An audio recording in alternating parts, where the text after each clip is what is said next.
আপনাদের সবাইকে স্বাগতম আমার ছোট্ট একটা নতুন ব্লগে।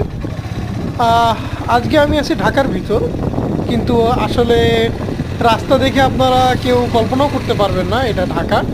মনে হবে কোনো এক শহরের বাইরে চলে গিয়েছেন আপনি, বান্দরবন অথবা সিলেটের কোনো একটা রাস্তায়। সো যারা এই ভিডিওটা দেখে ভালো লাগবে, আপনারা চাইলে কমেন্ট করতে পারেন যে আসলে এটা ঢাকার কোন জায়গা। আর যদি জানা না থাকে তাহলে ভিডিও শেষে আমি জানাই দিব আপনাদের।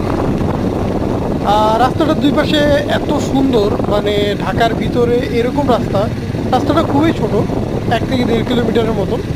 বাট জায়গাটা এত সুন্দর যে আসলে আমি যখনই সময় পাই আমি এই জায়গাটায় যাই, একটু বাইকটা রেখে আপনারা যে সাইডে পাইপগুলো দেখছেন এগুলোর মধ্যে বসে সময় কাটাতে খুবই ভালো লাগে। এই জায়গাটা হচ্ছে আফতাবনগর। আফতাবনগর একদম শেষের দিকে, এটাকে দাসের কান্দির যে প্রজেক্টটা আছে ওখান থেকে হাতের বামে। এই জায়গাটা হচ্ছে সান ভ্যালির মধ্যে পড়ে। তো আপনারা চাইলে ঘুরে আসতে পারেন এই জায়গা থেকে।